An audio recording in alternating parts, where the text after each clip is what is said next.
Neill Blomkamp's career is really weird, but if M. Night Shyamalan gets so many different chances to make it in Hollywood, I really don't see why Neill doesn't.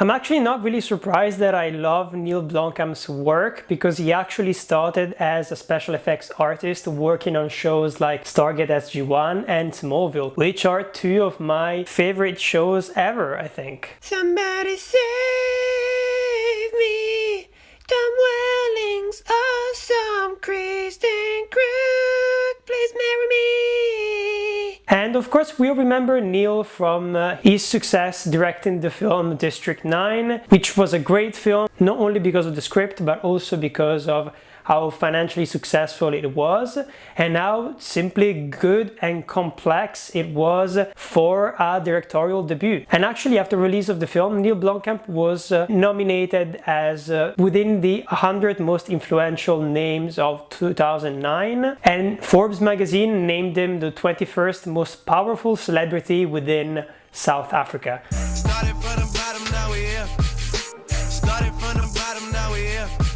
Which is insane, because as you probably guess and as you probably know, his career has been going down the drain ever since then, because we got Elysium, of course, which was an interesting concept, but I'm pretty sure that he pushed the celebrity aspect, the fact that Matt Damon was the main character, way too much, and it would have worked a lot better if he actually spent more money on the film itself instead of trying to get big A-list stars. And the film that he made after that was Chappie, which was an incredibly cute film, I will admit, but it was still not as strong as his previous films. And it's actually quite hilarious, because if you look at his Rotten Tomatoes score and his critics score overall, he's been going down and down and down ever since District 9.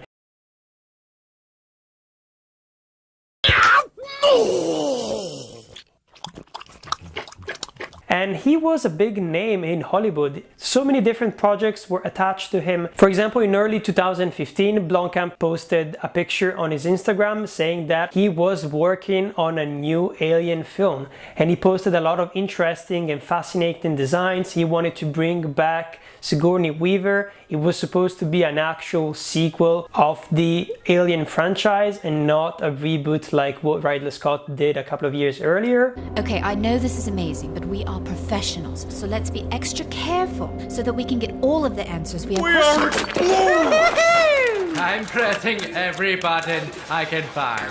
And everyone was really psyched for it, and the fans really demanded to see what this film would look like. And actually in May 2017, the title was revealed to be Alien Awakening, which is interesting, of course.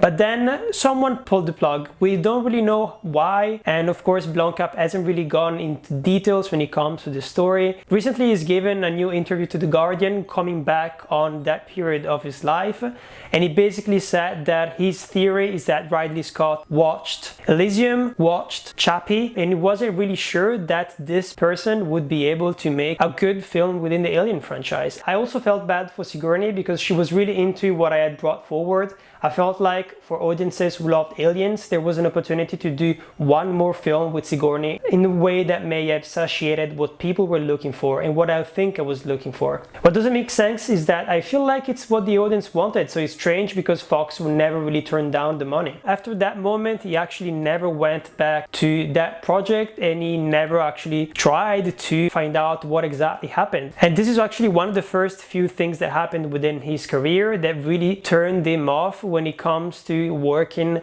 within Hollywood and within a big budget system. The other franchise that he was attached to was RoboCop, for example, and he was supposed to make a RoboCop sequel, which would be directly linked to the original Paul Verhoeven film, ignoring everything that happened afterwards. But of course, that one as well was completely trashed. And this is the moment in Neill Blomkamp's career where he decided to go full independent, and that's why in 2017 he created his production company OATS Studios. How many fucking bottles does this person have? Oh, really? Okay, fair. Shit ton of bottles. And also, just before the pandemic in 2020, he announced that he was working on an independent, low-budget horror sci-fi film, and it actually came out this summer. It's called Demonic, and I have a lot of things to say about that film because it definitely follows along the trajectory that his career has been taking. So it's just going down and down and down quality-wise, but I really don't understand why, because he seems to be a very talented director and he seems to be a very creative force. Because I looked into the history of OATS Studios, and today I'm actually gonna be talking about a weird series that came out on Netflix, which is produced and mostly directed by Neill Blomkamp, which is also called OATS Studios. And when it comes to the company, everyone seems so incredibly passionate about what they're doing.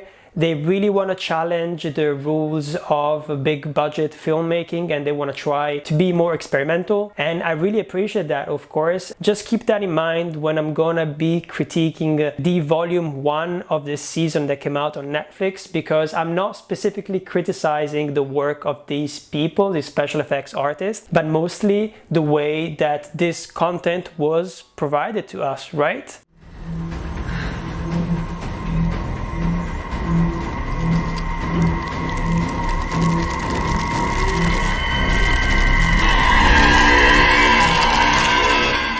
OATS Studios Volume 1 is a weird series of short films that tend to be either horror or science fiction related. Some of them are starring real human beings and actors, and others are starring CGI characters, like in the series Death, Love and Robots, for example. It was first released on Steam and also on YouTube, and the first thing that I might say about it is that it really looks like OATS Studios' portfolio, because there is no connection in between all the different short films. The content is very varied. It just looks like short films that were made to showcase what this studio is able to do. And that is a good thing, but also a bad thing, and we'll see why pretty soon. First of all, I'll probably say that I really don't like the name, I really don't like the title, because it really feels like a corporate kind of thing. It feels like they didn't put any effort at all into trying to create content that people would consume like any other shows on Netflix. There are a couple of really good episodes. For example, Raqqa is the first episode within the volume 1. It stars Sigourney Weaver. It's brilliant when it comes to the special effects, and when it comes to the sound design, it's really beautiful. Maybe there is a bit too much voiceover, and that's something that's a mistake that is done quite often when it comes to short films. And actually, there are two types of short films. There is the short film that actually behaves like a long feature, meaning that it will contain a specific story and you will go through an emotional journey. And the second type of short film, and it's what Neill Blomkamp actually said that he was doing, it's giving you a little snippet of a story to attract the attention of investors so that he could turn it into a long feature film. And that's what he did with these short films here. Some of them have a complete story, and some of them I was just sitting there being like, why isn't there more? I want more. I really dislike those kind of short films, because I feel like if you have 20 minutes of screen time, if sitcoms can do it, why can you not tell a full, completed, complex story? I feel like you're just being lazy. Firebase, for example, was an alternative history reading of the war in Vietnam, with this weird kind of alien entities transforming and resurrecting bodies and turning them against each other. It was an incredibly weird thing, mixing fake footage and mixing real time. It was incredible, but that short film finished exactly when it got good. It finished exactly when this guy started going hunting this creature, which makes no sense, and it really made me mad, you know? I don't want to watch something that is not telling a complete story, that is teasing me towards a bright future that we might have or might never have. I actually want to go through an entire journey, and this is not it. There are other really bad episodes like Bad President and God. God is basically that concept of imagining what God is doing up there and controlling human lives as if it was The Sims. It felt like a YouTube SNL sketch. The other one is President, which it kind of resonates because of the Trump presidency, of course, but it was kind of presenting a president that was completely trash. And once again, it felt like a YouTube video. It didn't feel like it belonged in the list, and it didn't feel like the high quality content that we were shown just before. And the other one that was completely unforgettable and that you should probably skip if you want to give this season a chance, it's the weird cooking show, which is called Cooking with Bill, if I'm not mistaken. And it's just these weird Black Mirror-esque episodes of people trying to sell you incredibly weird gadgets that are just dangerous and weird. It's sushi, just like in Japan.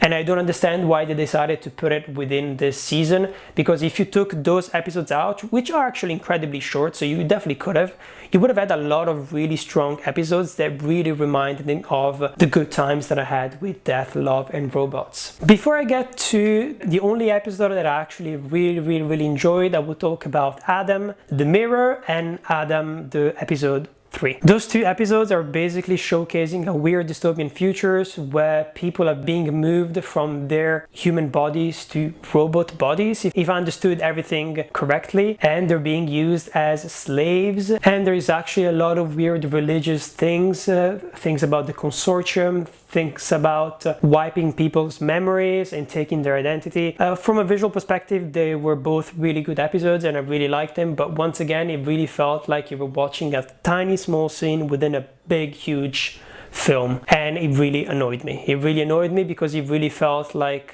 we were just sitting there watching a concept and not really watching a film. I feel like the audience automatically doesn't care as much. It's just there to show us the potential of putting a lot of money into weird looking short films and films. I feel like there is definitely a place for that, but those are the kind of short films that you would show to your investors. Those are not the kind of short films that you would put on Netflix, that you would show to audiences. I cut my eyes out when I saw that light. But I was too late.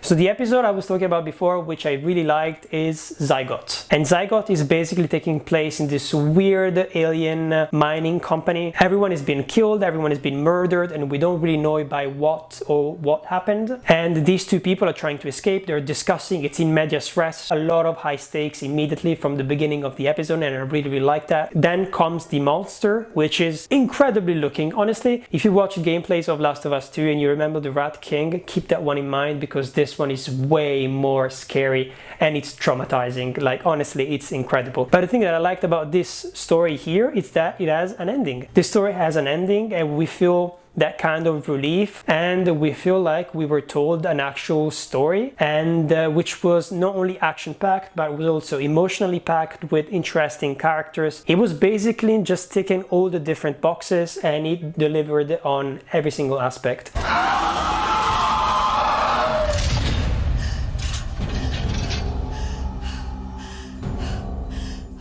Within the other episode that I really didn't like was Gdansk, which made no sense at all. It really looked like a teaser trailer for a video game and I really don't understand it. So I'll just skip it completely if I were you. And then we've got Capture/Locust, which is a weird episode where basically the scientists are claiming prisoners to test weapons on them. And it looks really weird. The animation, especially on the characters, is incredibly clunky and weird. To conclude, when it comes to this series, I guess if you want some recommendation, you can watch Zygote if you want a complete story.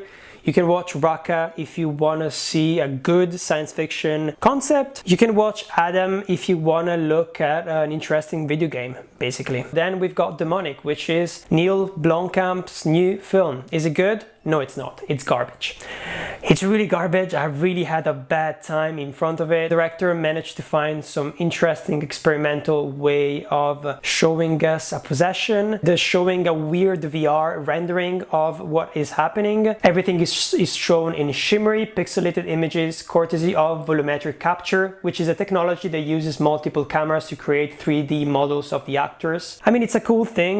Demonic actually features the most amount of volumetric capture ever in the history of filmmaking, which is a fun thing once again, but this film is just a gimmick because the plot, the performances, the sound, the cinematography, everything else that is not the weird VR sequences is just cliche, it's just mediocre. It's stuff that you've seen over and over again within the horror genre, and it's just possessions and weird things happening because they look weird and scary. Actually, the villain in this film looks incredibly ridiculous. He looks like an evil version of the Big Bird from the Muppets show. I really don't understand how, even when Blomkamp has complete independence when it comes to his work and he can do something completely his and weird, he still manages to do something bad. So I don't know, is he a bad screenwriter? Is he a bad director?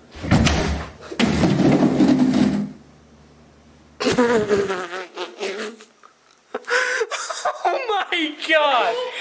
The worst thing is I don't even know if we're gonna use that take. Maybe he's one of those directors that actually needs producers behind his back to help him out in order to focus his vision, because the more experimental he goes, the weirder it gets, but not necessarily in a good way. Because experimental work is fascinating, experimental work is necessary, of course, to push the boundaries of art, but if it's too out of the picture, then people will not get anything out of it and it will not be interesting to actually experience. It will just be experimental work for experimental sake. It will look cool, it will look interesting, and you can blah blah blah about it as much as you want, but at the end of the day, it will not change anything. The prophecy is true. That is basically it when it comes to Neill Blomkamp's career. When it comes to his future and what he's planning, he said that he's working on another sci-fi thriller called Inferno, which is starring Taylor Kitsch as a cop. And he said that it's still in production, of course, but that everything was slowed down because of the pandemic. It's a nice title. I'm not 100% sure that it will be good. Honestly, I will be giving it a watch just because I believe that he's a talented director and that he just needs to find the good people to work with him who are able to focus his creative genius into something good instead of it being scattered a bit everywhere. This is our second week of Halloween. I hope that you enjoyed this video, and let me know in the comments what's your favorite Neill Blomkamp's film. There is more coming next week, of course. Don't forget to like and subscribe because it always helps.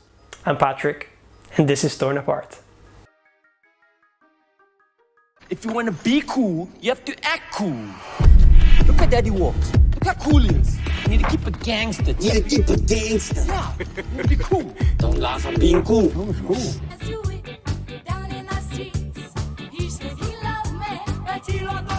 Da da da da da da da da da da da da